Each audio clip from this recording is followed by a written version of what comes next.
For the first time in 224 days, I can officially say welcome to the Burgundy and Gold pregame show on 106.7 The Fan and the Team 980. He is Lynnell Willingham.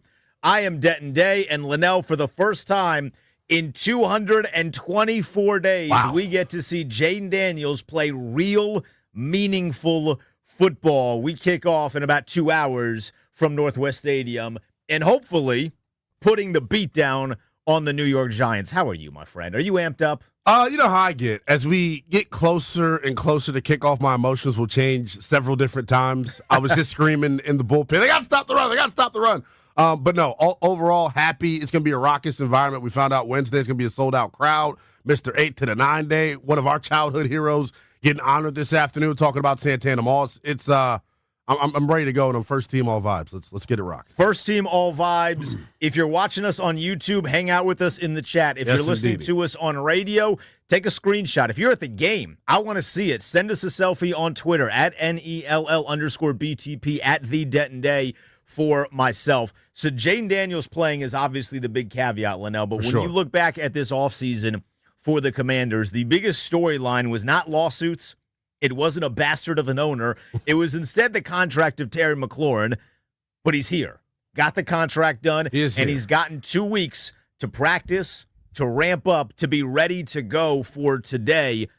How do you think Terry does? Because he's been the big storyline, right? It hasn't been about how good this team was last year. It was about, is the number one wide receiver going to be good to go? Yeah, first and foremost, happy that he's here. There were times during this offseason where I had real doubts and reservations about his availability for week one, but ultimately, like you said, they got the contract done. I'm curious to see whether or not he's on any sort of pitch count. I know Dan Quinn and company have kind of said that no, that's not going to be the case, and that he is ready to go. But to your point, like, he's massive to this offense. I've always felt like, they needed him more than he needed them, just because of what he means to them from an X's and O standpoint, being that vertical threat, that stresses defenses. But I'm happy to see him out there this afternoon. In terms of expectations, I don't know. We kind of had these conversations last year, and Jayden Daniels has been extremely vocal about it, Denton. He is going to go where coverage dictates in terms of the football. Right. Like, he's not going to force feed a guy that's not in his nature, it's not in his DNA. So we'll see where the game plan, I guess, Denton, takes the football here this afternoon. I expect to see a lot of Deebo Samuel, a lot of Austin Eckler, and a lot of Zach Ertz here to start. That'll be a very interesting conflict. Yeah. And I say conflict because on the other side, you're taking on Malik Neighbors, and he's going to get thrown to about 20 times. And he's a legit wide receiver one. Terry is, of course, a legit wide receiver one. Selfishly, I hope that Terry comes out and has an elite performance. He's never going for 150 and a couple of touchdowns. I'd love that to be the case today. But also, you look outside, we got a window right beside me. You can see out that window. Rain is coming down. Yeah, it is. Now, Doug Hammer said that it's going to clear up by kickoff. Theoretically, it should have cleared up by now. But rain is coming down. I'm curious as to how that's going to impact the game plan for Washington. We know they want to run the football. Yeah. That is a priority for them. So I'm curious to see how the weather impacts that. For sure. And then to take it a step further, because the ball is going to be a little slick, a little wet, ball security, right? Dealing with that in the first week of the season isn't fun, is what I would imagine as a player. And then when you think about this offense in particular, Jayden Daniels not getting a whole lot of work during the preseason. So I already expected them to look a little clunky right out of the gate just because of the lack of time on task together. You didn't see Terry McLaurin during camp. You didn't see Noah Brown. So I don't know, man. I feel like, and you were mentioning the hit that I think it was Jamie Erdahl did in the locker room. Yeah, the NFL Network is going kind of viral on social media. And what she's doing, she's just doing, hey, they're going to run the football. And she's standing in front of the running back group of lockers. And I see Austin Eckler's jersey. I see Ja'Cory Krosky-Merritt's jersey on his pads. I see Jeremy McNichols. And then Chris Rodriguez's locker is right there. And there's nothing there. We don't know if Chris Rodriguez is going to play. We will know in about 40 minutes when they drop the inactive list officially. But we don't know that we're going to see Chris Rodriguez today in a game where temperature-wise it feels like this would be great for Chris Rodriguez. So I'm a little skeptical about that. So Ben Strober just put up a tweet from the dad basically saying a little heartfelt message that C-Rod probably is not going to be active. And I think that was a pretty big giveaway. The fact that the pads weren't theirs, and then the dad kind of confirming it on social. But I was trying to be optimistic at first and be like, well, maybe he's just already in his pads 2 hours before game time. So let me put on my thinking cap and say with that, what I think this means.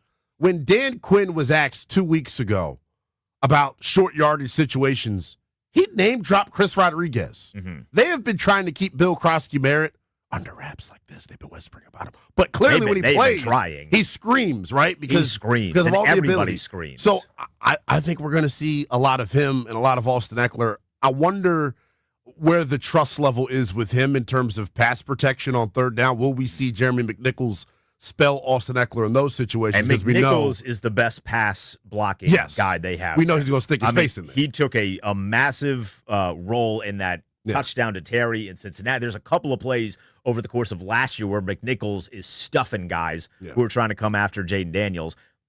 I'm under the assumption that it's going to be a lot of Bill.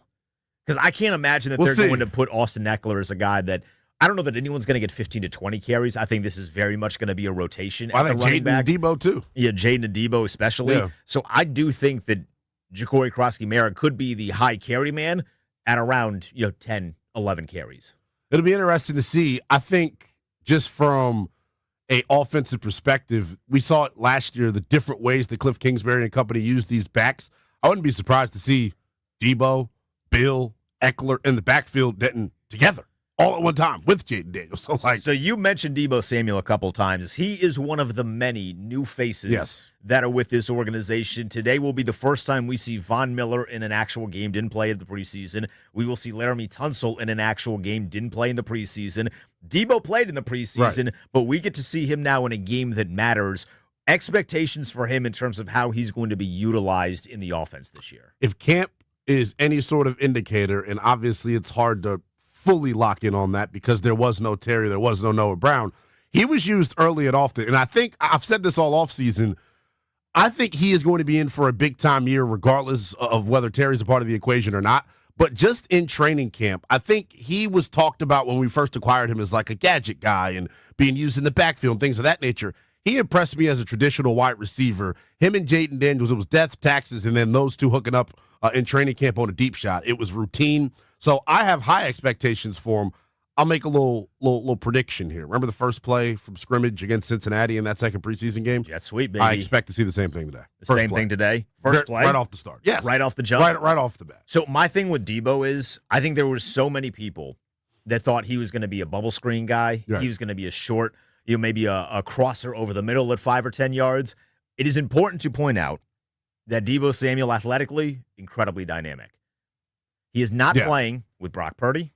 Right. He is not playing with Jimmy Garoppolo. Those dudes can't throw down the field. Right. Jaden Daniels can throw down the field. So I'm really excited to see how they're going to mix him up and what that's going to do for Terry on the outside, what that's going to do potentially for Noah Brown, assuming that he goes. We're still maybe a little hesitant on that. They brought up Chris Moore from the practice squad. They elevated him to the 53, so I don't know what that means for either Noah Brown or Luke McCaffrey. Somebody might be taking a back seat, joining Chris Rodriguez on the inactive list. If they're going to have 3 backs active, I would think that lets them go 5 wide or 6 wide. I would think that lets them go 5, but maybe they put Noah Brown in, and then maybe it's Luke McCaffrey. Everyone's been so gung-ho on this clearly means Noah Brown might not go. I don't know that means Noah Brown might not go with Chris Moore. I'm curious to see because me and you got the chance to talk to Fontel Mines right after the draft, man, and we're super high on Jalen Lane. I think they're super high on Jalen Lane as well. Jalen Lane. Noah Brown, we love you. Speedy recovery. I know he's not 100% right now, but this Jalen Lane may end up being the guy of this rookie class that really has the biggest impact this year. I mean, I think he's going to be utilized a lot more in the slot, and I think he can win some matchups in the slot. What does the addition of Laramie Tunsil do for this offense? I think it adds so many different layers. In terms of the biggest thing, to me, it's like not having to chip, not having to help. I was saying it on Friday on the Burgundy and Gold today. Like, look, if I'm Cliff Kingsbury, I'm calling Laramie into the office on Friday and going, look, big fella, you're making big-time money. You're a big-time player, one of the premier tackles in football. I'm not chipping. I'm not helping. You're getting Abdul Carter, Thibodeau, Burns, one-on-one all day long. Why? Because that's what you do. And that allows us to send, 6 and 7 guys out into the pattern at a time and allows, Jaden Daniels to have the most pass catchers possible, be able to hit checkdowns and things of that nature. Last year, you couldn't do that because you had to double chip on both sides with tackle. I wonder what New York is going to do in terms of who they match up where with Tunsil on one side, Abdul Carter on the other side. because you could put Abdul Carter on Laramie Tunsil, right, and then put either Brian Burns or Kayvon Thibodeau on Josh Connerly. Those guys have more experience. Connerly does not, and say, we're going to attack this right side. But then you're essentially putting your rookie out there to die because he's not going to beat Laramie Tunsil. But on the flip side, if you put Abdul Carter over Josh Connerly, the last time those two matched up, it didn't exactly go well for Abdul Carter. Josh Connerly stonewalled him in that Big Ten championship game when Oregon and Penn State played each other a couple of months ago. Yeah, look, I think there was a lot of hubbub made on social media because I came out, I think this was like day 5 of camp. This is the day that Terry reported. The very next day, I think I came in and said, Josh Connerly had been underwhelming to this point. Since that point, I think he's been the most improved guy from day 1 of camp to where we are right now. And I've kind of felt that could be the case during, the draft when you think about his play strength getting better. He's in an NFL weight training program. He went out and trained with Laramie out in Texas and getting that, personal one-on-one work in. I think this young man has the ability to be pretty damn good at the position, but you seen him against New England, don't really have a decorated pass rusher. We saw him against Cincinnati, don't really have a decorated pass rusher. I know he's gotten to go up against Vaughn and Dorrance Armstrong and Louisville during camp. This is a different beast this afternoon. I'm going to be, putting that matchup under the microscope because it's going to be huge to your point.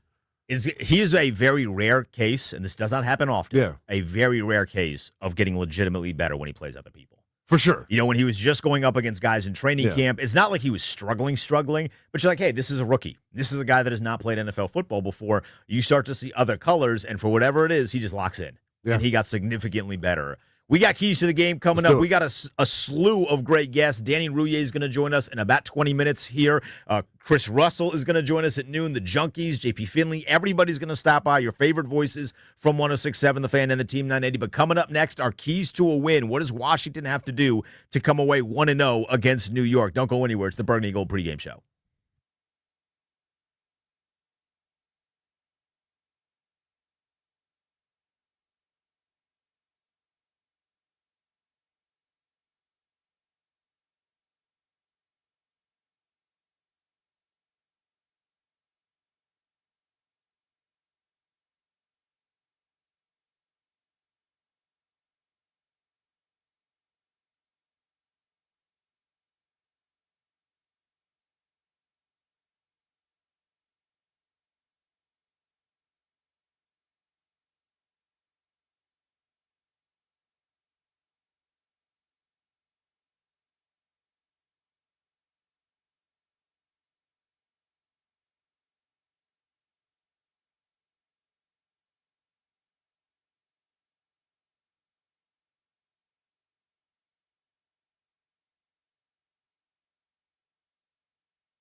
Keys to the game coming up shortly. It's the Burgundy Gold pregame show with Denton Day and Lynnell Willingham.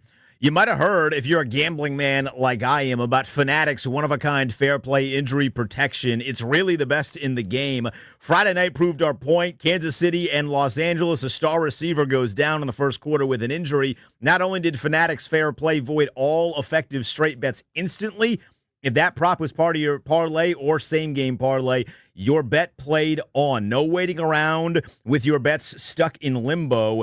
I got the numbers here. Last night, Friday night, Fanatics Sports Fair Play policy saved 37% of same-game parlays. That is legendary. It's over a third. The injury would have made you lose on most other sportsbooks. Why would you risk your bets if you don't have to? Fanatics first half fair play all season long, every game. Winning hits different at Fanatics Sportsbook. DC only, must be 21 plus. Gambling problem? Call 1-800-GAMBLER. MD, visit mdgamblinghelp.org. Not available in all states. Terms apply. See Fanatics Sportsbook. We're amped in the studio, Lynnell. We got a divisional game to start things off for the Commanders. About a little over 90 minutes from kickoff at Northwest Stadium. Yeah. Washington wants to start fast. They need to start 1-0. We got keys to the game. I'm going to give you the first bat, all right? What's the biggest key for Washington to come away with a win and be 1-0? I mean, I've been, beating on it all summer. I think we all have. They got to get better at stopping the run. It was their clear Achilles heel last year. They're bottom 5 in every major statistical category when it comes to rushing defense in the 2 meetings last year against the Giants. In the first game, it was 6 yards a pop on like 22 carries. In the second game, it was 5 yards a pop on 31 carries. If you cannot stop the run this afternoon on these early downs, it makes Russell Wilson in this passing game a lot more, impactful and effective, and it could cause some problems here for Washington. But Javon Kinlaw, we've been talking about him, before we got started. So, yeah.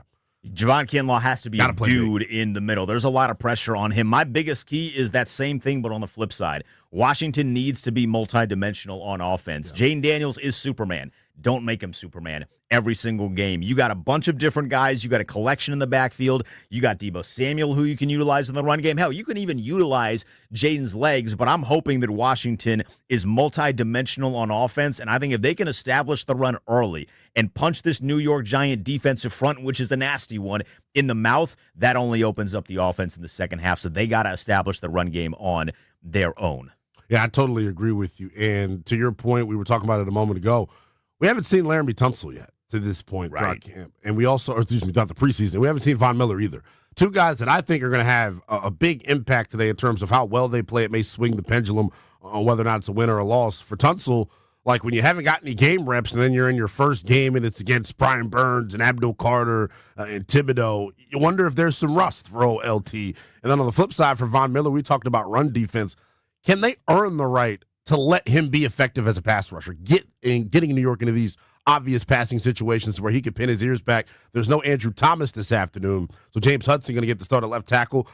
Danny Rouillet mentioned it on Friday on G&D. I totally agree with him. I think Von Miller has a big-time impact on this game and on this season as a whole. You may not see it right away, but I feel like several times throughout this year, there are going to be games where he's the one closing it out. So that's my key number 2. Yeah. I think Dietrich Wise has a great game. Dietrich, yeah. I think Dietrich Wise, the guys that are not Von Miller need to capitalize off of some one-on-one matchups. Yeah. You're not going to see a lot of double teams forced in the direction of Dorrance Armstrong. You're not going to see a lot of double teams forced in the direction of Dietrich Wise, which means you have to win those one-on-one matchups. Yeah. If you can constantly be in the backfield against a quarterback in Russell Wilson who thinks he still is mobile, but he is very much not mobile the way that he once was. This is not 2012 anymore. My man is old. He is rusty. He cannot move. You got to get after him. And the word is, according to sources, that they have a number of plays, some packages for Jackson Dart. If Jackson Dart enters the game, you got to eat that man alive. Yeah. He has not seen real NFL game reps, and it's going to be important to showcase that not everybody is Jaden Daniels. Right. You cannot just walk in here and be effective immediately, so I think they really need to get after him. Yeah, totally. And Russell Wilson's a quarterback, even when he's in the game, Denton, that has not, fared well when he's been under pressure throughout the course of his career. That's, one of my keys as well, is just being able to heat him up and make him get the football out of his hands quickly. But I'm going to sound like a broken record. I don't even want to talk about any other keys because I think the run game, Denton, go back to it once more, has so much of an impact on this game. We talked about it in terms of earning the right to rush the passer. But then if you're New York, think about the style of ball that you want to play. Why do you want Jayden Daniels and company on the field? How do you keep them on the sideline? You run the ball effectively on first and second down. You continue to get yourself into third and short and try to move the chains, man. I think we're going to see a different philosophical approach this year in terms of how teams play Washington. I think from game 1 now to game hopefully 21, they have the respect of the entire National Football League right off the rip. As much pressure as there is on Javon Kinlaw, the guy that I feel like I've been most excited about this offseason has been the guy that's been here the longest on that defensive front. Daron Payne seems happier this offseason. Mm-hmm. And take that in whichever direction that you will, but he seems happier. He seems looser. You know, everyone is saying, hey, this is a contract year for him. Yeah. Don't get John Allen, like the way that John Allen was. Well, John Allen this offseason. But there's something about the way that he has moved this offseason where there's a relaxed vibe, but it's not complacent. It's, I kind of know what my role is here. I understand what we're doing on defense. I got another year in this scheme. And Daron Payne, while statistically did not exactly jump off the box score at anybody, I do think towards the end of the year he started to play really, really well and kind of understand what he needed to do in this scheme. I'm excited for Daron Payne to potentially have a really, really strong year. I think, to your point, like, he didn't jump out on the box score. There weren't a whole lot of flash plays. They asked these defensive tackles, I think, in this scheme compared to Ron Rivera's scheme in that year where he went, Kanye crazy with the 11.5 sacks or whatever it was.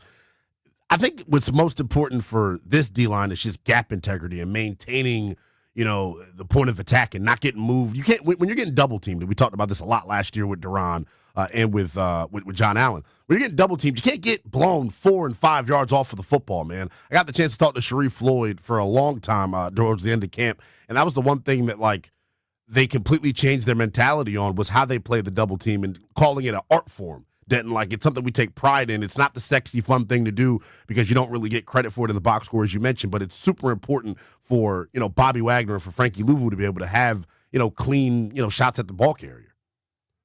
My final key to the game here on the defensive side. Who follows Malik Neighbors? What's the plan? Because Malik Neighbors in game number 1 last year dominated. Now, it's very important to point out he was going up against Benjamin St-Juste, Michael Davis, and there might have been a little Emmanuel Forbes in there. Ugh. That is a nightmare trio to guard a legitimate top 8 wide receiver, top 10 certainly, in Malik Neighbors. Who is going to guard him? What is that going to look like? Is it a shadowing situation? Do you trust Marshawn Lattimore to shadow him?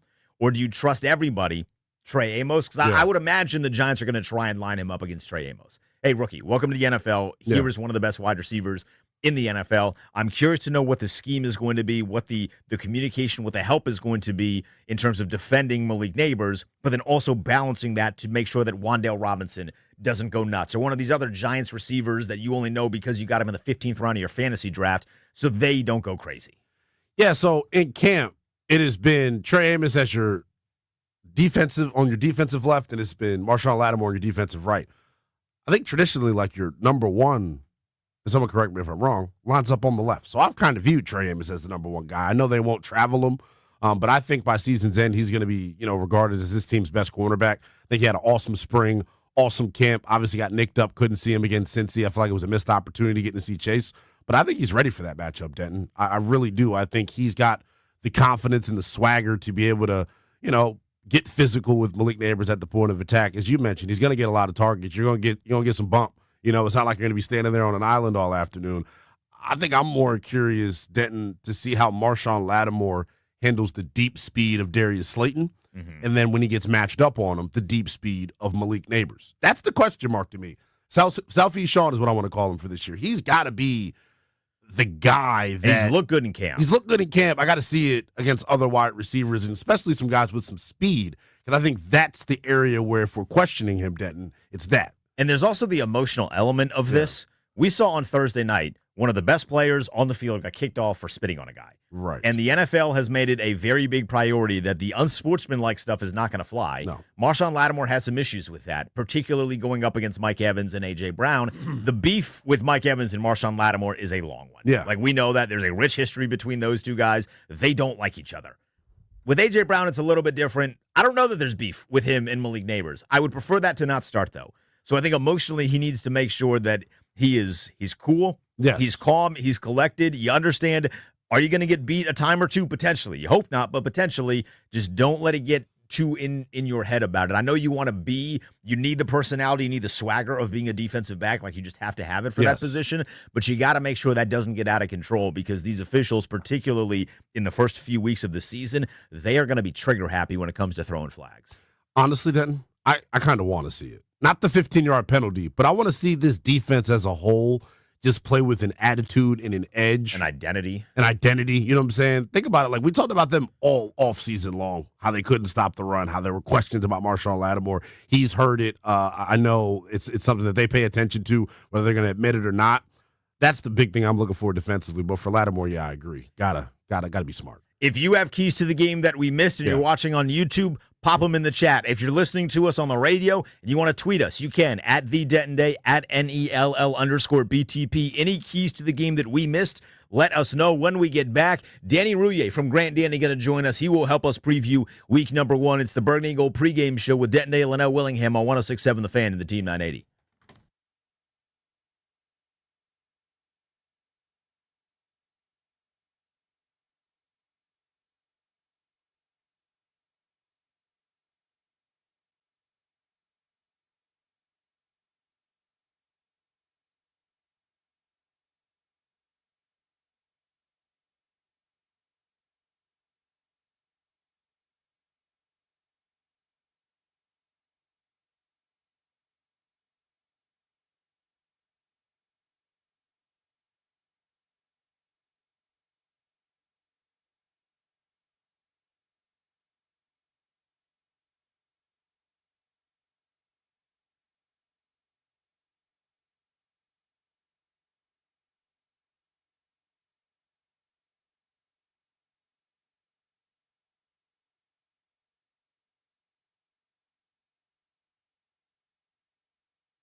is the Burgundy Gold pregame show with Denton Day and Lynnell Willingham on the Team 980 and 106.7 The Fan.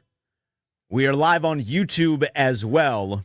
We're going to be live at the half, Lynnell. This is the first time this season. We're going to be live at the half on Twitter and YouTube. There is no in-game show this year, but live on Twitter and YouTube, it's going to be the only live and local halftime show during the game. So everybody, when the clock hits 0 for the second quarter and we go to intermission, we're going to be up and running in the 2-minute warning, but come hang out with us so we can chop it up. Hopefully the game has gone really, really well to that point, but so we can come and we can chop it up. So we do have the inactive list here. There are a few surprises. Chris Rodriguez is inactive. That one is not a surprise. We kind of figured. Both Kane Moderno and Ale Kahu is inactive, so that's 2 linebackers that are gone. Trent Scott, George Fant, Javonte Jean-Baptiste, which means Washington has 6 wide receivers active. Noah Brown is active. Chris Moore is active. And then you get Luke, Jalen Lane, Terry, and Debo. Yeah, I think it's protection for Noah Brown, who really did not participate much during training camp, had that injury during the mandatory minicamp that caused him to have that nasty yell that we reported on when we were out there. And, yeah, I think, dressing 6 wide receivers, like you said, is kind of to protect for that. But I think Jalen Lane, like I continue to say, that is going to be a guy that's, part of this thing. Let's head out to the phones now. Our guy, Danny Ruya, you hear him Monday through Friday on Grant and Danny, 2 to 6:30 p.m. on 106.7 The Fan. He is with us now. Danny, it's been 224 long days since we have seen meaningful football. How are you feeling about 90 minutes ahead of kickoff today? The normal nausea, a little stomach irritation. Not sure if it's from coffee on an empty stomach or the fact that it's a sluggish NFC East game against a hungry opponent that's desperate, and everybody's hype train has left the station, including the conductor, my guy, Lynnell Willingham. What's going on, Danny? So getting right into it from an X's and O's standpoint, we've talked about it all off season. How important is it for this group to come out today and establish both sides of the line of scrimmage, specifically on the defensive side of the ball, where they really struggled to stop the run? They brought in some reinforcements in Kinlaw and Dietrich Wise. Your expectations for that group? Yeah, that was sort of the agenda, right, guys? I mean, you sort of looked at the defense last year, and I have a different version of it than everybody else. I think they knew they were so terrible against the pass that they kind of said, we'll give up 6-7 yards a pop to running backs. We'll just sort of sit back and let people run at the death against us, because if we try to stop the run, Kenny Pickett will pick us apart, or any other quarterback that would like to throw to an open receiver will have plenty of opportunity to do so. I always point to the Baltimore game as kind of my case study. If you remember, go back to that one. The first half, they said, no Derrick Henry. We're going to stop him. And they did. They did a great job in the first half. Zay Flowers went 9 for over 100 yards. So then they said, okay, well, that's killing us worse, so let's back off, and Derrick Henry ran for 2 trillion yards in the second half. That's who that defense was. So how do you solve that? What's the fix? Yeah, you improve the secondary, which I think they did, but this regime, this group, Adam Peters and company said, the way we're going to do this is we'll be better on first down. That will get enough pass rush by putting teams in bad situations. They're hunting for that 3rd and long, so they need to be better on first down. That was their MO. I don't know that I would have done it that way, but I'm not qualified to do much of anything, let alone a football team. So that's what they did. Enter Javon Kinlaw. Enter, a lot of beef up front, the Dietrich Wises of the world. That's what they want to do. They want to be really good against the run on early downs to kind of set some things up. So how does that apply? How does that apply to this game? Well, yeah, go back again to those Giants games last year, especially in the second game. Tyrone Tracy ran wild. Daniel Jones ran wild. Guys were very, very comfortable sort of ripping through this part of the line of scrimmage. If that slows down today, you still have the quandary of Malik Neighbors, who they still haven't covered through 2 games of his professional career. So that's what scares me about it. But their MO, their idea, their plan this offseason was to be really, really good against the run. And that's why all the personnel moves kind of fit into that puzzle. So you talk about the pass defense last year. They've obviously upgraded all of those positions on the back end. What are your expectations for Marshawn Lattimore with a full offseason and what we have been told is a clean bill of health? Yeah, I am not buying that one. You're my guy. I have zero confidence that the player from 5 years ago will ever emerge again. I went back and I read the articles. I saw the headlines about how healthy Marshawn Lattimore was. Now, this was the best offseason of his life. And how he hired a private chef and he started doing yoga and he actually took up some ballet at one point. I'm making some of those up. But the point is, I've got too much sample. I have too much sample where he cannot do it for an extended period of time, ends up injured. They are counting on him. Listen, I was all in favor of the trade at the time. We talked about that a bunch. Here's what I would have done this offseason is exercise their option where they could have gotten out of that contract for nothing. Instead, they opted right back in. I understand that. They gave up a bunch of draft picks, but they stayed in, paying him like a top-end corner. I would have said fairly well, we tried. It didn't work. Let's go get one of the, I think, some of the big game hunting that was available via free agency. Wasn't much in the tackle market, wasn't much in the defensive end market in terms of marquee guys, but you could have gone out and gotten yourself an upgraded corner for a similar price. They chose not to do that, counting on Lattimore. Again, I understand why you don't want to give up those draft picks and then just kind of cut them loose, but I would have. Now, they did. They're counting on him to be the dude. I'm excited about Trey Amos. I think they found themselves a baller right there. I think that guy's going to be their best corner. Maybe not in week 1, but by week 5, 6, 7, we'll understand that this is their kind of their one seed here as we go forward. But I do not have a lot of confidence in Lattimore being able to do what he did a long time ago. And actives came out right before we brought you on, Danny. Chris Rodriguez, not a part of the 53-man roster for this afternoon. When you look at what Washington has done in the backfield, kind of leading this Bill Krosky-Merritt train, do you think this running back room has the opportunity to make plays? And then a two-parter for you here. Last year down the stretch, we know the interior of this offensive line really struggled to create holes in the traditional running game. What are you expecting to see from them today as well?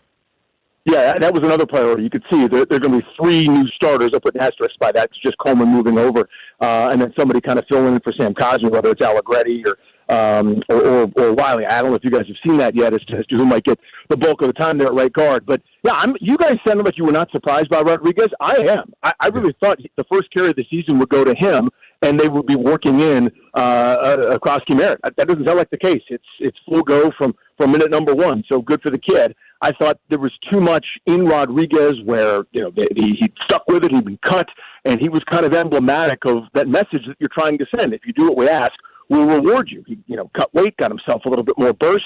He's got some of that power that they seemed to really like last year in Brian Robinson to go with the complete lack of vision or agility or anything like that. But they gave Brian Robinson a ton of carries on pace for well over 225. And I thought Rodriguez would get similar treatment, to be honest with you. They would use Krosky-Merritt as more of a supplement, a guy with some burst, kind of that 10 to 12 touch sort of range. Kind of he and Austin Eckler occupying a similar role. So I'm really surprised that he might be your bell cow there in week number 1. But, again, that was the design. Thinking about what I said about the defensive line, the offensive line, I think they look back and they go, you know what? We were not able to run the ball outside of Jaden Daniels pretty much the entire second half of the season. That Tennessee game notwithstanding, which is still, by the way, one of the strangest things in the history of mankind, where that run defense was actually good and Washington ran all over them like it was Nebraska in the early 90s. Before both of you were born, by the way, which is irritating. But thinking back to that, they decided we're going to really beef up this offensive line and improve it, enter a super athletic right tackle, maybe you're apparent one day, at left tackle in Connerly. Tunsil, we know his bona fides. Coleman, a serviceable tackle, now becomes a guard. Tyler Biadasz, I don't think you have to do anything with. He's really, really good. And next thing you know, I think they feel like they can impose their will up front. I mean, to me, again, this all sort of mirrors one thing. It's how do we beat the Eagles? What do we do against them? We have to kind of match fire with fire. They went and got tanks, so we got tanks. They got long-range missiles, we got long-range missiles. I mean, they're basically trying to arm themselves to beat the bully on the block, which is the Eagles. And, again, you can see it. Beef up the offensive line to deal with Philly's, bare front of defenders. And on the other side, that defensive line, try to beef up against Philly mauling you in the run game, which they did so effectively last year. So, Danny, we got 2 predictions that we need you to give. I'm going to start with the smaller one. How many receptions, how many yards, and a potential touchdown for Terry McLaurin today? 0 touchdowns. I think it's a first play of the season, kind of a nominal, sort of an homage, a nod. I think he's on a pitch count. And I think it's like a 2 or 3 catch, 20-yard kind of non-factor sort of thing. And it's something I feel like I'm the only one saying this, and I'm on crazy pills. Really smart people, Dan Orlovsky, Kadri Ismail, guys that played the position, that, among others, have kind of said, it's probably unrealistic, unfair, and probably stupid to say go out there and play your full 70 snaps and run and block and go through contested catches and the like when you just haven't had enough time on the grass. He waited a really, really long time to sign a team-friendly deal. I think he kind of passed the window of when he should have been back. He made his point. I thought the point was really good. I get it. I supported it. But once you sort of started skipping preseason games and didn't have enough time for any of the joint practices and things like that, you pretty much, to me, cost yourself the ability to be yourself for the first couple of games of the season because they play Sunday and then they play 4 days from now in Green Bay against a really good opponent. So I expect him on a pitch count for at least these first couple of games. I don't think it's going to be a huge impact, and it'll be kind of in name only for a while. To me, this offense today will go through Deebo Samuel, will go through Ertz, Krosky Merritt, Jaden Daniels to make some plays, and Austin Eckler as well, I think, will be factors. That's why I don't really anticipate just beating the brakes off this Giants team that's hungry, and they didn't play very well against them last year. I think you go get Russell Wilson to raise the floor a little bit. Your ceiling isn't very high. No one's excited about that. But I don't think this Giants team think like a lot of people do. All right, what's the prediction? Do they start 1-0? 16-15 Giants. This will be a frustrating beginning to the season. It'll be a missed extra point that ultimately is the difference. The Giants get a break that they didn't get in either game last year. I think the team starts 0-1, then goes to Green Bay, ends up starting 0-2. Much better football is ahead of them, though. The offense, once they have some time together, McLaurin gets up to speed, Noah Brown gets up to speed, they'll play much better as the year goes. But I think it's going to be one of those, no, we didn't count on this kind of starts from a team that everybody's already penciled in to hoist the Lombardi Trophy and have 19 parades, and everyone's patting themselves on the back, congratulating themselves for all the accomplishments that have yet to come. That's not how progress works. See the Houston Texans of last year. I think it's a bumpy start, but much better days ahead. Danny, I will tell you this. If a missed extra point costs the team the game, I'm going to crash out in epic proportions on the postgame show. But, my friend, we appreciate it as always. I was about to say, real quick before we let you go, Danny, I think it's a bold prediction. I don't think you're totally crazy for it. We got to learn, though, as fans, too, now to, like, we're a fan of a winning team, we hope. You think Kansas City radio is going crazy on Monday over the loss that happened on Friday night? No, it's a long season. Well, they are, but they're stupid. Yeah, the same way the Patriots went out. Again, you were just a toddler when this was happening. But when the Patriots would go 2-2 in September, they're like, Brady's washed. Belichick doesn't have it. It's crazy. Nope, that was kind of their preseason. They'll be fine. Right. So will Kansas City. They're going to the AFC title game. But you just put us in a conversation with two of the great dynasties in the history of the sport. I did. Right. That's kind of my point here. Is yeah. let's have a second year with a winning record in a row for just the second time since this millennium started. Let's do that. I think it's a good before start. We start crowning each other. I think it's a good start. Danny, appreciate it. Enjoy this appreciate one. You, Danny. Appreciate you guys. And by the way, I know what crash out means because I have kids. That is Danny Rouillet. He is one half of Grant Danny, 2 p.m. to 6:30 every Monday through Friday on 106.7 The Fan. When we get back, our one player each to lock in on to guarantee a win for Washington. It's the Burgundy Gold pregame show with Denton, Lynnell, Willingham on 106.7 The Fan and the Team 980.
Chris Russell will join us in 10 minutes here on the Burgundy and Gold pregame show. He is Lynnell Willingham. I am Denton Day. We're a little over an hour away from kickoff for the Commanders and the Giants. We listed the Commanders inactives a few moments ago before we had Danny on, Lynnell. Here is the Giants players who will not be going for New York. Andrew Thomas, who we kind of knew was not going to go. He is officially inactive. Bo Braid, the safety. Evan Neal on the offensive line. Tight end Thomas Fedone. I don't know him. Darius Alexander, and then Jameis Winston is the emergency third quarterback, which means Jackson Dart is QB2. I'm anticipating that we will see Jackson Dart in some capacity today. No, Darius Alexander is it's a surprise, I would say. If you were to ask me this back in April, was he going to be inactive on week one of the regular season for performance reasons, I would have said no. Got the chance to talk to Art Stapleton last week, and he hadn't had a good camp. The D-tackle out of Toledo. I was worried about him and Sexy Dexter on the interior, and all the reports coming out of Giants campus, he's been to this point. Not been great. For Washington, no Josh Johnson. He's the emergency third quarterback. Chris Rodriguez is not going to go today. I know that's been kind of a sore topic on social media.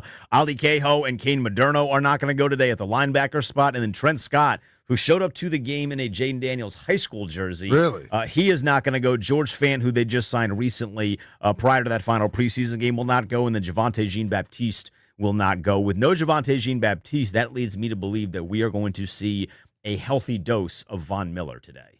Yeah, it's going to be interesting to see how the rotation goes on the edge. As we mentioned it, ideally I don't want Von Miller playing on the, obvious early rundowns. Let's see if, Dietrich Wise and Dorrance Armstrong can set the edge, but can they earn the right to get him in those obvious pass rushing situations? I think that's the thing we'll look at. And then real quick on the interior, with no Trent Scott being there, I think it's weird that he's inactive, by the way. He's one of their guys that can play tackle and guard. Same with Fant. I thought Fant played really well. For sure. But you know who it's an endorsement of? A dude who I pointed out from the first time I saw him and laid eyes on him in the spring. Chris Paul, body composition just looks different. Always had a little bit of baby fat on him. Definitely is trimmed down. He probably is the first interior O-lineman or the second interior O-lineman off the bench if something happens to Wiley to Allegretti or to Brandon Coleman. You will not hear me say this often. Yeah. But thank you, Ron Rivera. Chris Paul. Yeah, I know, right? All right, who are we locking in on? It's our Baldino's Locking Key player to lock in on. Baldino's Locking Key is your hometown security key for auto keys and fobs. Visit baldinos.com. All right, Lynnell, we want Washington to go 1-0. Yeah. They need to go 1-0. Who needs to play well for that to happen? I was torn between two guys. I'm going to go with the D.C. native himself, one of the most, touching stories that I've ever heard pre-draft, talking about Javon Kinlaw, man. This is a dude that at 27 years of age, Adam Peters and DQ feel like is still just scratching the surface in terms of how good he can be.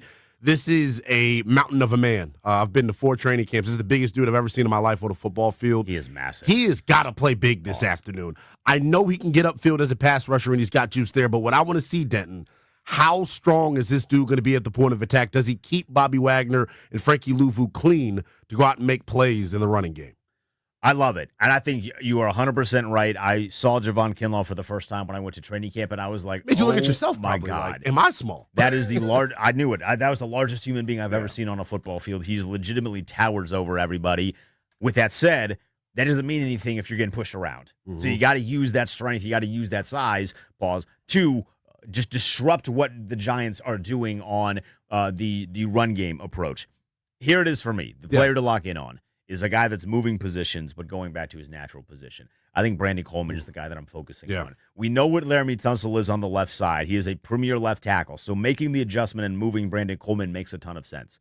But moving him also gives you a lot of, I think, more intrigue on the offensive line because his athleticism at guard is something that not a lot of teams across the NFL have, and I think not a lot of defensive lines might be prepared for. If you know you're going to be a run-first team, which Washington seems like they want to be just based off of how Cliff Kingsbury likes to move offensively, having Brandon Coleman in his more natural position and with that athleticism, I think opens the door for some Jane Daniels design runs, for utilizing the 3 different backs that are going to be active, for utilizing a guy like a Deebo Samuel. I cannot imagine the fear in the eyes of a linebacker or a defensive back when they see a hole open, and it's not Deebo Samuel running at him, it's Brandon Coleman pulling around, ready to take their soul away. So I think Brandon Coleman is going to be massive. This has been the biggest part in the acquisition of Laramie Tunsil. You now give him some flexibility, and I think that makes your offensive line significantly better as a whole. I totally agree with you. And my thing is this for BC. Awesome kid,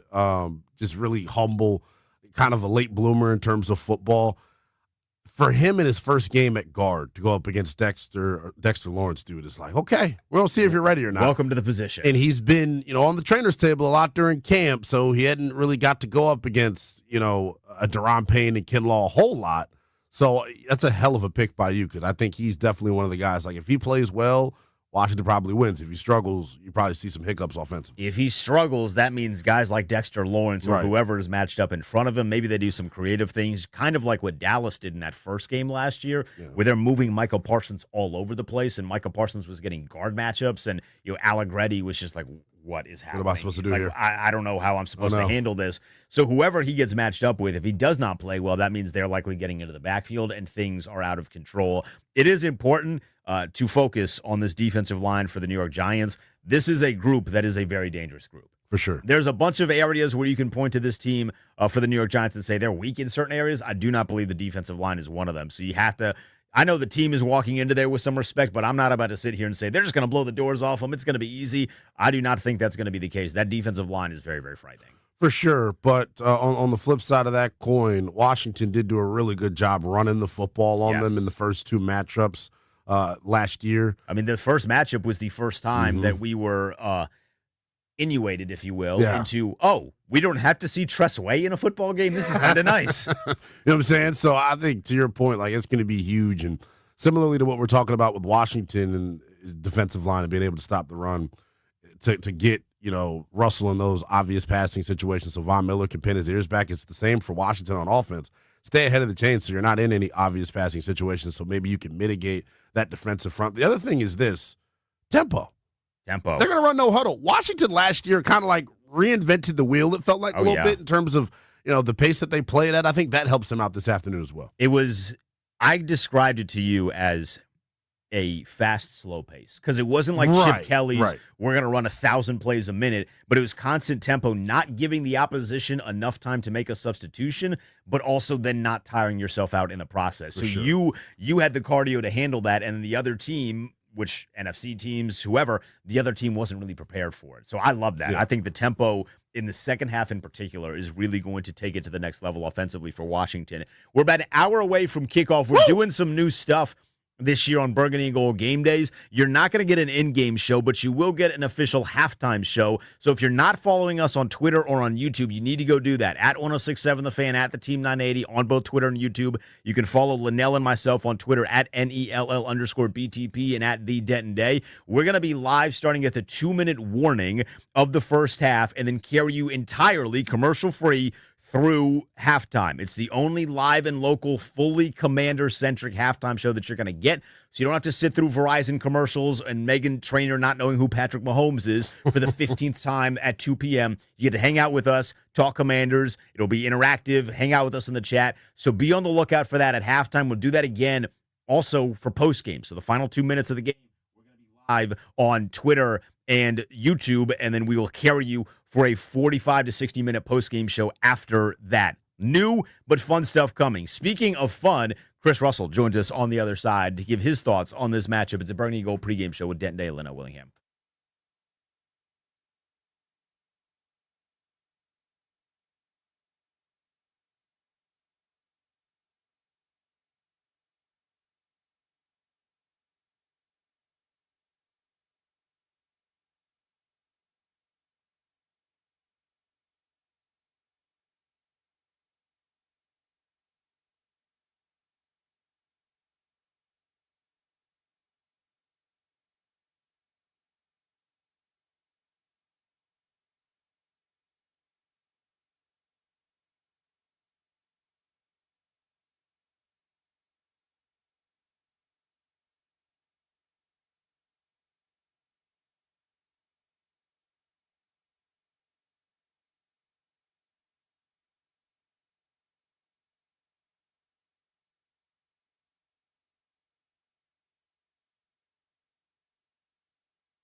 Chris Russell going to join us in just a moment.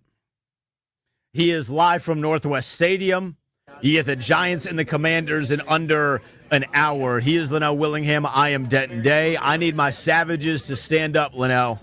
Luke McCaffrey, anytime touchdown, 20-1. Bet it. Lord. Today's the day. I bet it every single week last year, and it hit him 0 times. Today's the day. 20-1. Book it. We'll see. But I heard that the caged animal, Chris Russell, is ready. So let's get out to our guy, Chris Russell, right now. Join us live from Northwest Stadium. Yeah. What's up, Rooster, man? Cock-a-doodle-doo, boys. Brother. Happy opening day to Cock-a-doodle-doo. you. How are you?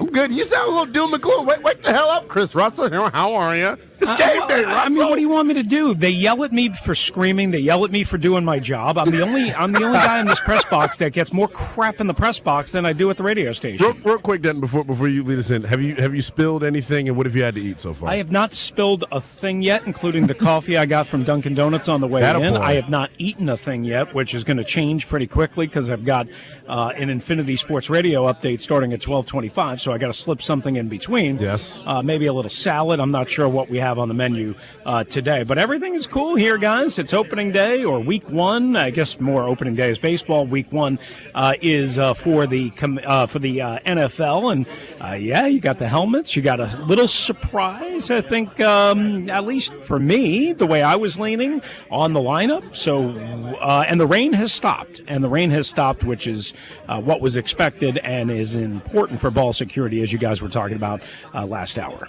When you talk about surprises, I assume you are referring to Chris Rodriguez. Would that be Yeah, correct? I mean, for me, I thought if they were going to go with the 3 running backs over 4 running backs, it would be Rodriguez over Bill just based on experience, right? And maybe a little bit better pass pro, maybe a little bit better in terms of catching the ball out of the backfield. That's nothing against Bill. I wanted 4 running backs active. I was hoping that that's what they would do, but they did 3 all year last year. So, and Rodriguez was often he was always the odd man out when the other 3 were healthy. Well, now you don't have one of those other 3 in Brian Robinson, and Rodriguez still can't get in the lineup. Now, he's on the roster, so that's different. He's not on the game day elevation cycle. But, you know, like I'm a little bit surprised. Now, I was told, obviously, that this should not be a surprise based on if you were out at practice. As you guys know, we're not always able to be out at practice when they go to a regular season schedule. So maybe we shouldn't be surprised. And again, I want to be clear. This has nothing to do with Bill. I love Bill. I think I was on him pretty early, as were most. But this is a little bit of a surprise that Chris Rodriguez once again is inactive when there are 3 other running backs of choice. So the thing that I immediately point to here, and I know they like the way he hits the hole, but he is a little bit slighter in stature compared to the young man that you sent to San Francisco and Brian Robinson Jr. Any worries about short yardage today? Because there is no Chris Rodriguez? Because when Dan Quinn was asked about it, I mean, he was very forthcoming about saying, yes, it is Chris Rodriguez that will be that short yardage back. How do you think who do you think they deploy in that spot today? Well, I wonder if some of that is mitigated by just the fact that you have Jaden Daniels, right? Number one. For sure. And, you know, if it's 3rd down or if it's 4th down, I would assume McNichols or maybe Eckler would be in there for a little bit of a different look, and McNichols can, you know, probably get it up between the tackles if he needs to. And Eckler obviously can run with speed. So I guess they figure they can work around that. And maybe you see Rodriguez in the lineup on a short week 2, when maybe Bill, and I think you pointed this out yesterday, Lynnell, or maybe it was Friday, I can't remember. Mm-hmm. And you're right. I mean, Bill's been banged up throughout camp, especially once the preseason game. So on a short week, Thursday night at Green Bay, maybe we will see Rodriguez. I don't know. What is the healthy amount of carries that Jaden Daniels should get? Is there a sweet spot for you? Well, it's not 16 like last year's week 1 at Tampa. I'll tell you that. I don't know, 8, somewhere in that range. I just did an IG Live with Grant here at the stadium, and I think I predicted 12 for 48 for Bill, so 12 carries. I think he had 14, if I'm not mistaken. So to me, if you then splice in a little from Eckler, a little from McNichols, and say, for me, I'm going to go 8, maybe 9 carries, not all by design, of course, by Jaden Daniels, that should probably get you to a number that's effective. But I don't want 16. Sorry. No, I know how explosive and dynamic he is. I don't want 16. 8 minutes into your hit, brother, and we haven't brought up the run defense yet. You know I'll be the one to do it. How important is it for you for them to win the first and second down? And I know you spoke about it this week along the lines of, well, if you can't stop the Giants' rushing attack, whose rushing attack can you stop here in the first month? Yeah, and that's no disrespect to Tyron Tracy and Cam Scatterbo, right? I mean, especially Tracy. And look, I understand they struggled against everybody last year, including the Giants. And I'm not expecting an easy game by any means here. But what I'm saying is, if you're going to have success, if you're going to get this grand piano, if you will, off your back, you better do it today with Jacobs, Genty, and Bijan coming in the next 3 weeks, right? So that's number one. Number two, I think, you've been hearing about it all offseason. They've been preaching it. They've been talking about anchoring at the point of attack.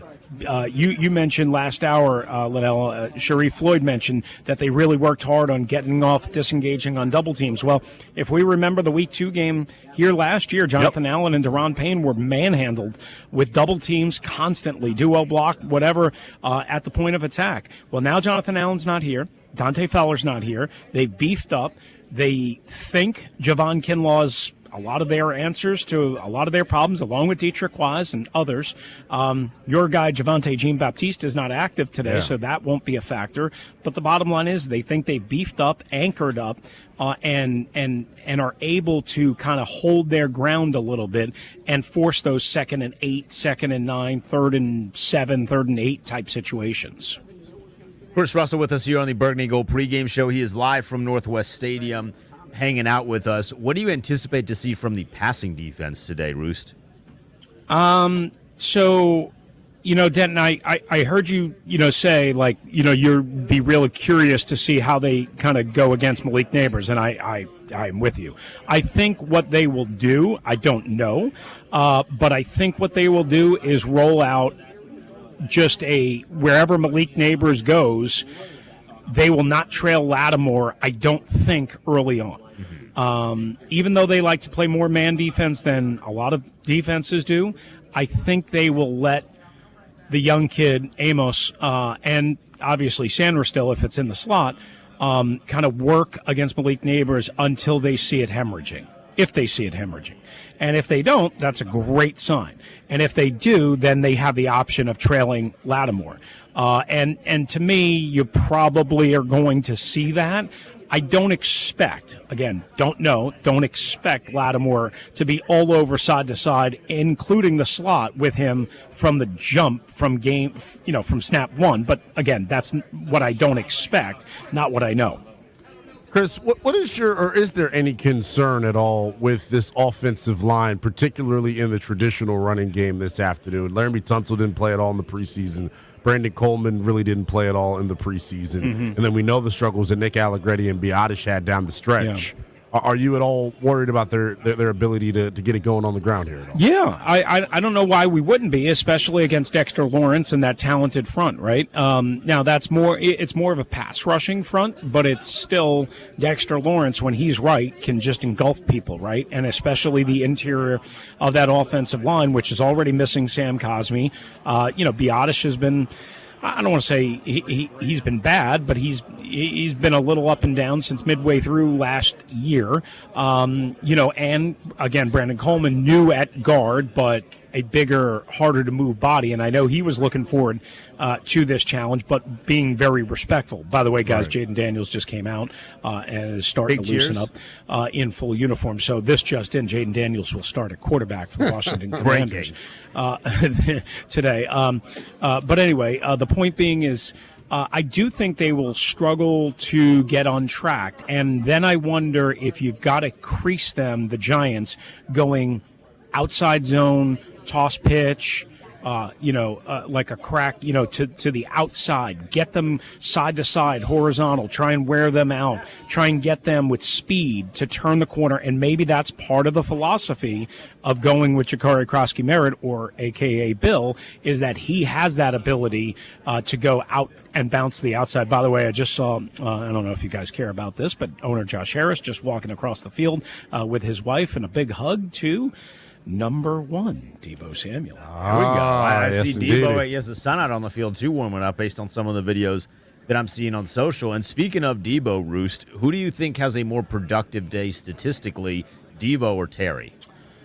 My guess, D-Day, would be Deebo, because even though Terry and Jaden have that tremendous chemistry from last year and the knowledge and so on and so forth, I think Deebo's had such a good camp. Now, we haven't seen him a lot in the last 2 weeks because camp's been, it's no longer open training camp, but we know all three of us were out there a lot. They were humming. Now, that was before Terry. So, but I would also say this, Cliff Kingsbury and Jaden Daniels, I don't think have ever said, we've got to get Terry 15 targets. I don't think they approach the game that way.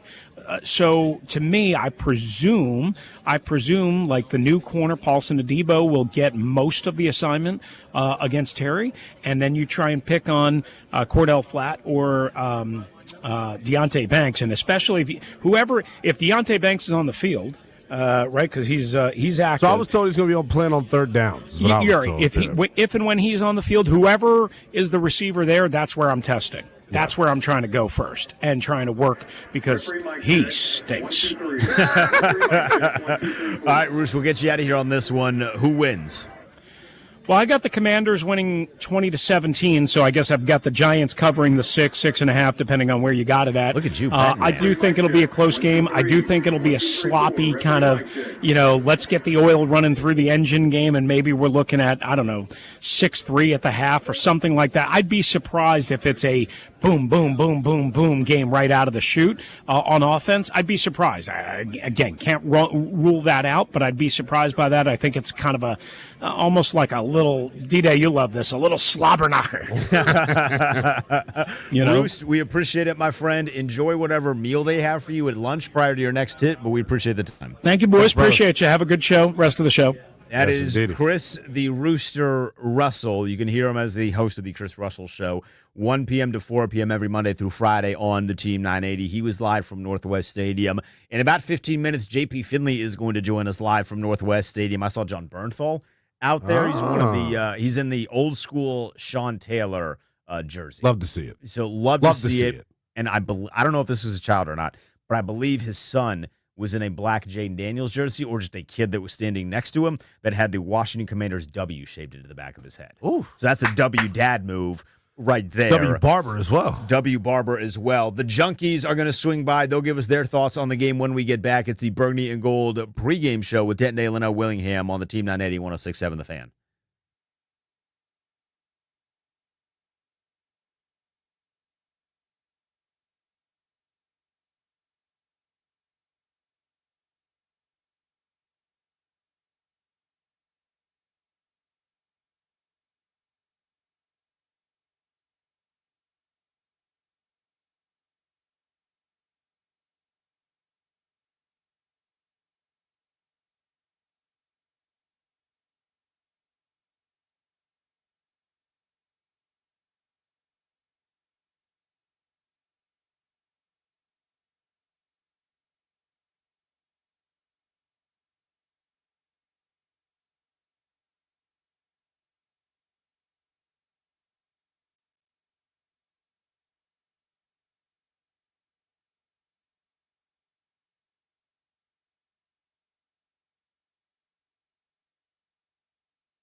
It's the Burgundy and Gold pregame show with Denton Day and Lynnell Willingham on 106.7 The Fan and the Team 980. We're going to give you some gambling picks to close the show along with the official game pick. JP Finley going to join us in about 10 minutes here. You may have heard about Fanatics one-of-a-kind fair play injury protection.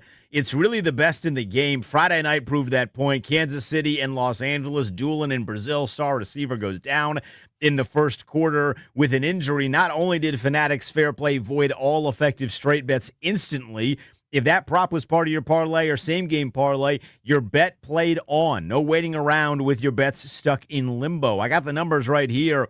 On Friday night, Fanatics Sportsbook's fair play policy saved 37% of same-game parlays. That's legendary. It's over a third. This injury would have made you lose at most other sportsbooks. Why would you risk your bets if you don't have to? Fanatics first-half fair play all season long.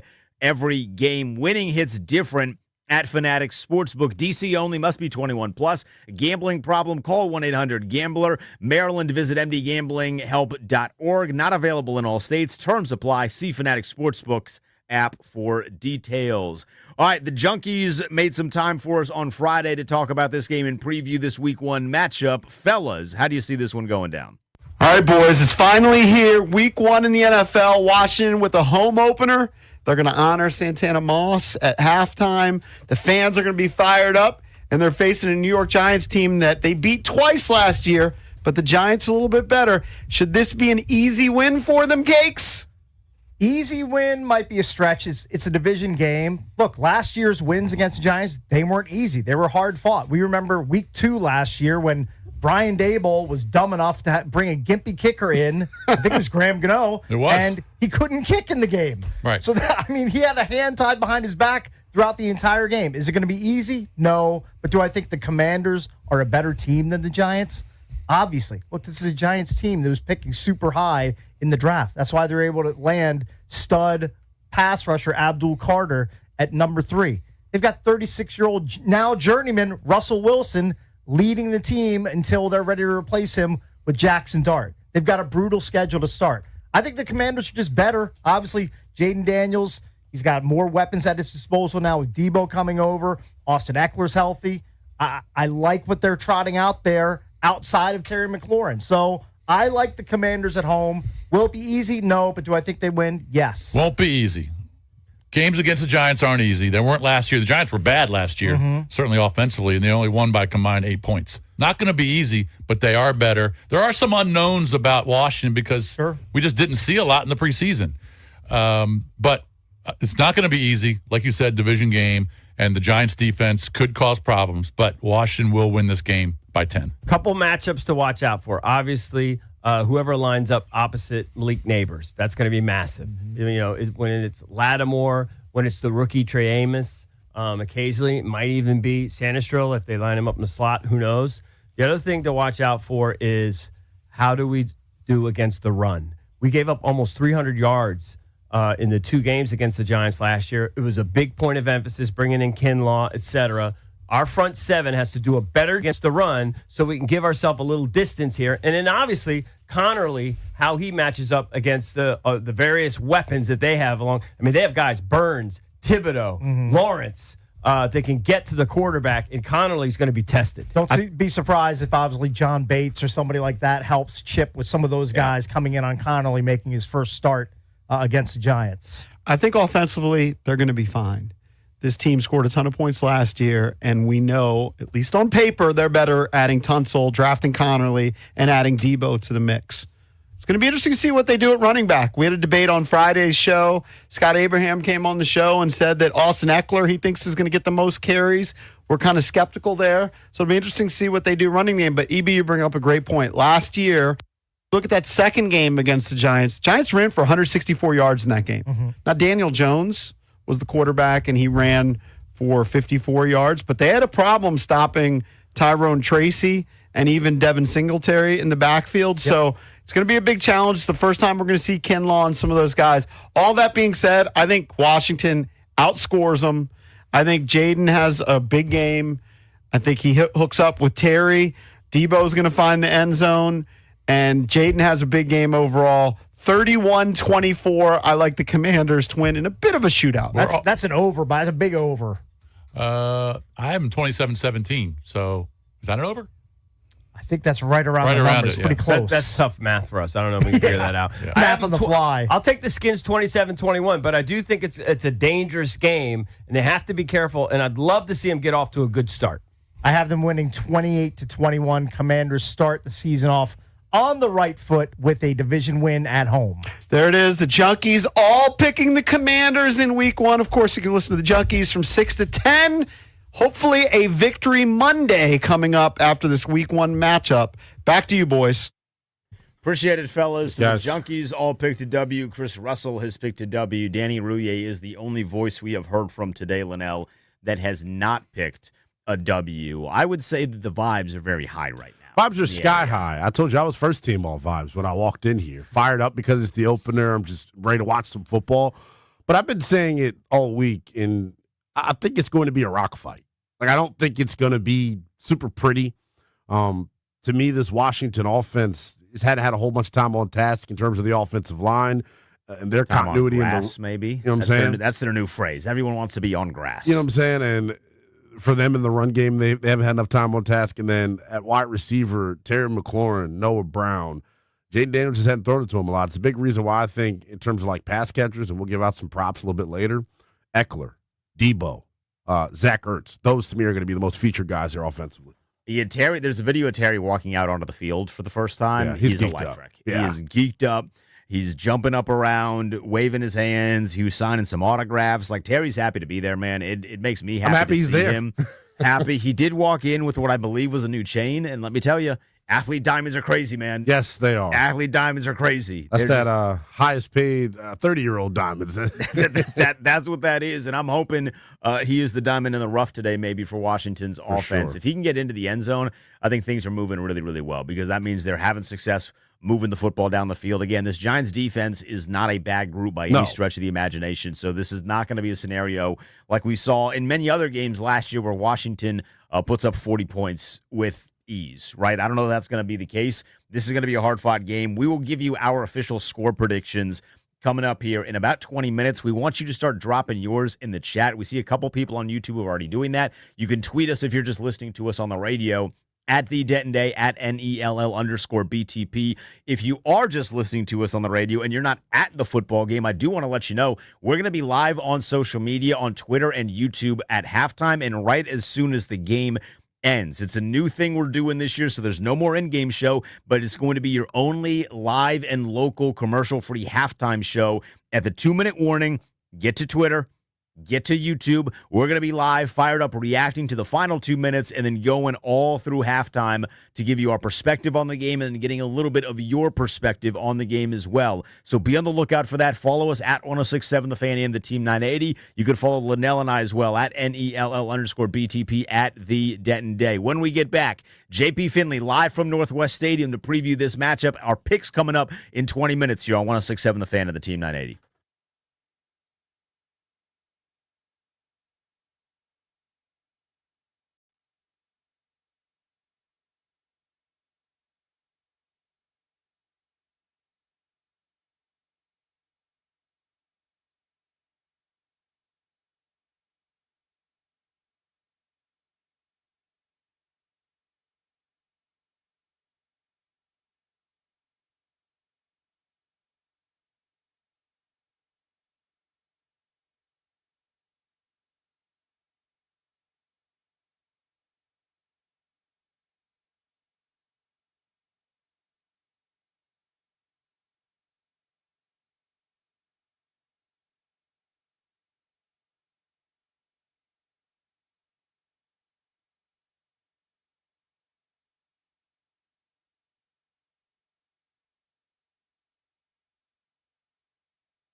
JP Finley is going to join us here in a matter of moments on the Burgundy Gold pregame show. He is Lynnell Willingham. I am Denton Day. The skies are now clear, Lynnell. Yes. The rain that was disrupting the morning is gone. I do feel like that means there could be a little bit more airing of the football out with JD5's arm. I hope that's the case, but, for me, I think establishing the run is going to be huge, but he didn't throw one pass during the preseason. Does that concern you at all? Are you worried about that? Do you think about it? So I do think about it. It concerned me from the point of I wanted to see him throw a pass because I wanted to see if someone could get open. Right. It did not concern me because they just marched right down the field. Yeah. And there wasn't a need to throw a pass, and they decided, hey, we're not going to have you go 2 drives. Like, you threw 1 touchdown, or you got 1 touchdown in the books. That's all we need. You're good. Take a rest. We don't need to, because Joe Burrow was getting knocked around that game, and I was like, I don't need to see Jaden Daniels get knocked around. I am going to be curious as to who he throws to first, what direction he's looking in.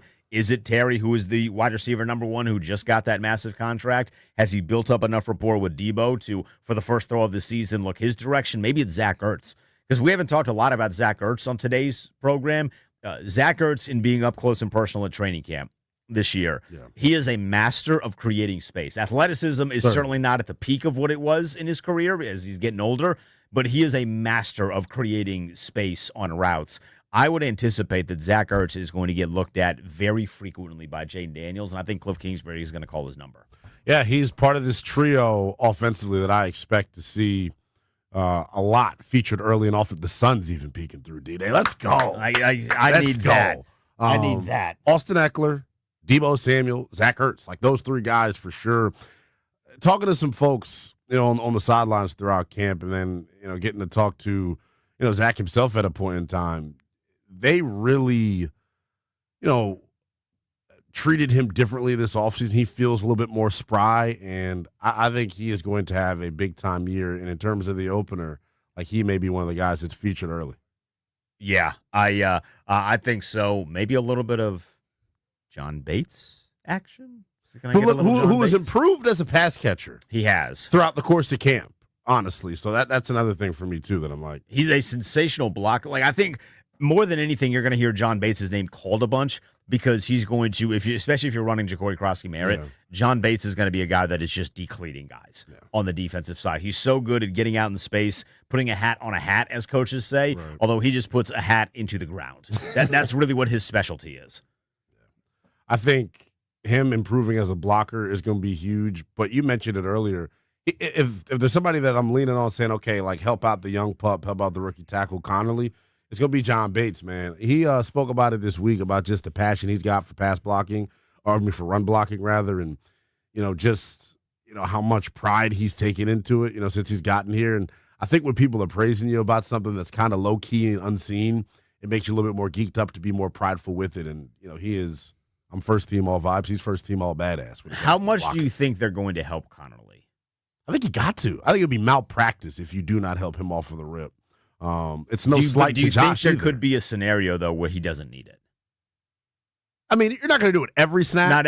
Certainly not every snap, but do you think there's a scenario where he looks the part, and in the early portions, you're like, whoa, they got a guy. Here's the benefit, too. Andrew Wiley didn't give up any sacks last year. Yeah. In part because he was the right tackle, and Jaden can see it wasn't on his blind spot. I think Josh Connerly going to be aided by that as well. But, yeah, I wouldn't be afraid to help him at all. Let's go out to Northwest Stadium. Our guy JP Finley standing by. You can hear him be Mitch and Finley at 10 a.m. to 2 p.m., and he does everything else, a podcast, television. He's the most hardworking guy in the district. He's given us time here. JP, what's the feeling like out there at the stadium as I imagine fans are starting to trickle into their seats? What's up, dude? Yeah. Hey, what's up, fellas? It's definitely a good buzz here, man. When I got here, I don't know, 9:45 or so, the parking lots are already pretty full.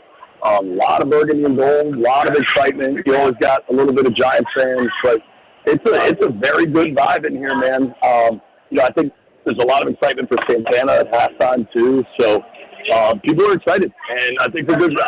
Honestly, week 1, after suffering through training camp and preseason and all the fake hype, to finally get a real game is exciting.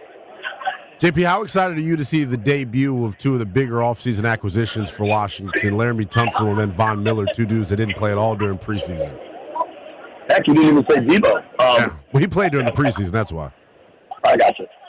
Very excited. I think Tunsil has been pretty damn dominant in training camp. What we've seen, what he did in New England was wildly impressive. And then, Von Miller we haven't seen much of, but I think Von Miller's the guy that gets the benefit of the doubt. And, I don't know if you guys heard this. This is a while back. He was on the Pardon My Take podcast, and he said he expects to play more here than he did in Buffalo. Buffalo, he got about a quarter of the snaps. I wonder if that's just kind of talk or if he's more of like a 35, maybe pushing 40% of the snaps. I'm really curious to find that out. And today's a big opportunity right away for him. Giants are down 2 tackles, including Andrew Thomas, a guy that, they kind of need. So very curious, this revamped Washington defensive line, even beyond Von Miller, but Kinlaw, Wise, Goldman, Martin, like what they can get going today. Do you feel like the making of Javonte Jean-Baptiste inactive kind of alludes to what Von Miller said, that we'll see him much more than a quarter of the snaps? I don't know that Javonte Jean-Baptiste availability has much impact on Von Miller. I don't want to be like, I don't mean that in a disrespectful way, but like, I think Miller's going to get his snaps regardless of who. Some D-lineman is going to be inactive. I don't think that's going to impact the plan for Von Miller. JP, is there a matchup you're honed in on this afternoon? I mean, Neighbors is the one dude for the Giants that scares you, right? He's the one dude that probably kept Joe Witt up last night. So I actually really liked their game plan last year, where they just kept everything underneath, and he had a bunch of catches, but it wasn't, it didn't dismantle the defensive game plan. Certainly get better quarterback play this year. The other thing is, are we going to see Dart? And what kind of scramble mode are they in that they're already stirring this? Because, let's be real, for that information to come out on the morning of week 1, like that's coming from the Giants. And are they just trying to do some subterfuge? Maybe. Or are they kind of letting, in their own way, hey, if we bench Russ, don't worry, it's just a package. And then if Dart looks great, they're not going back. That package expands. I mean? Right. Like, if you read Garofalo's report, like, they kind of listen to all of it. It's like, they'll depend on game flow and situation. Like, to me, that's like, all right, well, if it's 24-10 and our offense can't get first downs, we're making a switch, but we're letting everybody know in advance so it doesn't become this major Russ got benched headline. I find that pretty fascinating in that one.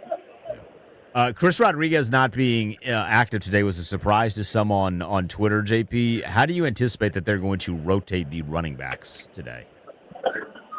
Dude, I think Bill's got a real chance. I think Eckler's role is pretty well defined. I mean, what do you want for offense? 10, maybe 12 touches? Nichols is kind of a special teamer. I think Bill's got a real opportunity, and it tracks with what our eyes told us throughout camp, where Bill looked really good.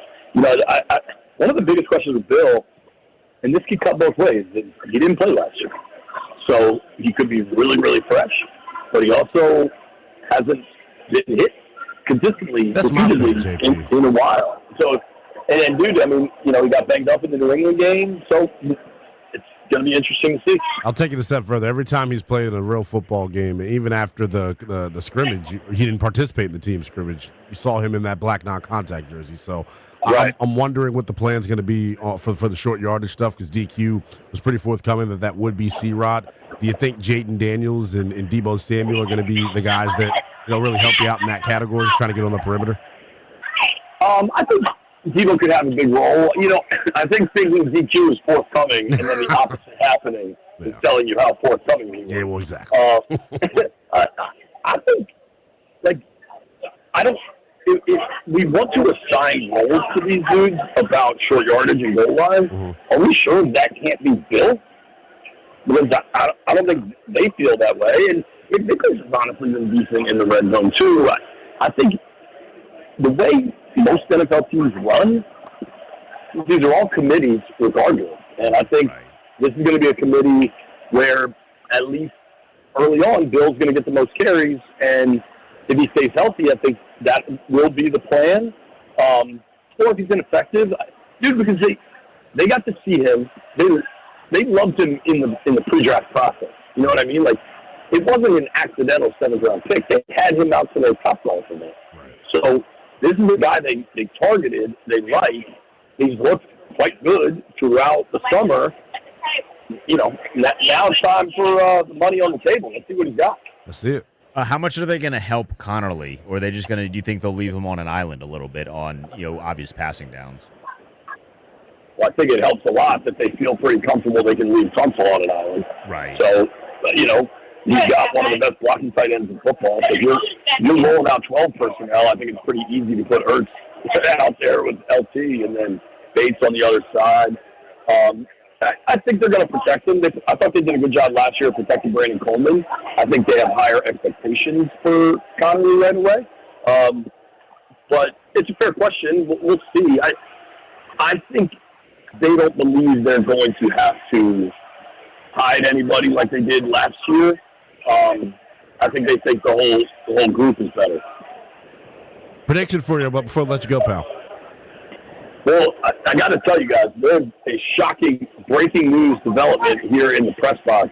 Dan Steinberg is attending this game. Wow. I'm looking at him in the flesh. That's how you know it's a big one. It's a big one. Nikki, I just broke the news that Steins is at a game, so I hope that's all right. I might need a photo. I'm saying it live on the radio, though, so the people know. All right, Steins is here. Confirmed. Prediction for the game, dude? I like them to win. I like them to cover. I think they're the better team. I understand division opponents. Like, I understand all of it. I think the Giants' offense is not if Russ plays the whole game, I think Washington wins this thing pretty handily. If Dart comes in and provides them some sort of spark that could be something different, I don't know. But I like their chances. Appreciate you, JP. All right, JP, we appreciate it, man. That is JP Finley. He is live from Northwest Stadium, giving us a little bit of the thoughts. I see a lot of burgundy and gold in some of the videos the pictures that are making their way onto social media, Lynnell. That's certainly very, very exciting. What is also exciting is giving away the official score prediction for you and for me. We have some bets for those that are degenerates as well. We give those to you when we get back. It's the final segment. We're 15 minutes away from kickoff between the Commanders and Giants from Northwest State. Don't go anywhere.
10 minutes away from kickoff. Week number 1. It's been 224 days since we have seen Jaden Daniels play a real meaningful football game. As we get closer, Lynnell, the vibes are starting to get better in the studio. I'm seeing videos from the field. I was curious, who's going to be the pregame speech guy now that John Allen's gone? Bobby Wagner, pregame speech guy today. He's a Hall of Famer. I'm getting amped up. Can I give our pregame speech in here? Give us a pregame speech. Put on my church chords. Damn it. I mean, I am so ready to go. I told you how I get on game days. You know this from doing this with me the last 3 or 4 years, man. I am like a big ball of emotion, and now we're like, 9 minutes away from kickoff? 9 minutes away. I'm doing away. things on the stream. I have on no top clue of that, what's going Santana's getting honored. I know. He's one of our favorite players when we were growing up because he was the only good player when we were Come growing on, up. Man. It's one of them things that I always tell you, I hate going to games. I think it's much better to watch on TV. The Kinda vibes in there today, dog. Kind of wish you were there today. My gosh. Yeah, it'd be fun one. It'd be a fun one to be at today. Did you see the report? I think it was from Steinberg and Nikki in The Athletic that they added seats, bro, because they know like that place gonna be the place to be in the NFC, bro. And they sold out. So they added you. the seats and they sold out. There Come was a on, couple. man. They had like standing room only seats last year, which I don't want to stand for a football game. I went to one game last year. Vibes immaculate. It was against Cleveland, so not a huge amount of Browns fans. The wife was a Browns fan. I say was because guess what color she's wearing today? Burgundy and gold. There we go. She's wearing burgundy and There we gold. go. She is an official convert to the light side of the force. All right, we got 3 minutes here. I want your prediction, and if you have a couple of plays for our listeners and viewers to target from a gambling perspective, give me those as well. Yeah, so watching Debo and Terry run out together and how fired up those two were, I think everyone's going to be fired up, and there's going to be a lot of nerves with this group. I've been flip-flopping all week. I think it's going to be a rock fight, though. Give me Washington, clearly. I'm going to up them on the points a little bit. Give me Washington 24-14 winning against the New York Giants. And if you're looking for a prop, Austin Eckler, if you're looking for alternate receptions, if you're on the FanDuel app, get his alternate receptions, get Zach Ertz alternate receptions. Those guys are going to get featured early and often offensively. Your choice in terms of like how many catches you think they're going to get, but I'm telling you, Ertz, Debo, Eckler are the guys that they're going to feature. So I got one big prop. That's not the Luke McCaffrey thing. I am playing Luke McCaffrey anytime touchdown at 20-1. But outside of my bit of playing Luke McCaffrey anytime touchdown, Jaden Daniels longest rush over 15.5 yards. There's going to be at least a couple of plays. I'm hoping he does not have 16, 17 carries. But there's going to be a couple of plays where there's going to be a lot of space. He's going to tuck it. He's going to run. And he's going to get at least 16, maybe 20, who knows, even maybe more than that in the yardage department. So that's my favorite wager today on the game, prop bet-wise. Jaden Daniels over 15.5 for his longest rush. I got Washington winning this one. I have it a little bit closer, though. So you have them covering at 24-14. The line was 6.5. It's being played down a little bit to like 5.5, 6 at certain books. I have Washington winning this one by a score of 28-23. I think it's a late backdoor cover for the Giants. I think it's much more comfortable of a win than the scoreboard is going to suggest, but I do think we are going to see this offense in a really good form. I think the running game is going to be really, really solid for Washington, and I do think that you're going to see either a Deebo Samuel or a Terry McLaurin touchdown today. So I think the offense is going to look really, really good, and I think Washington starts 1-0 for the season. Not going to be a blowout, though. These bigger lines, like especially in week number 1, if you just look across the NFL, a lot of really short lines, so you're always kind of weary about the bigger lines. So I don't think that they're just going to dominate with, like, I saw someone tweeted us like 50-18.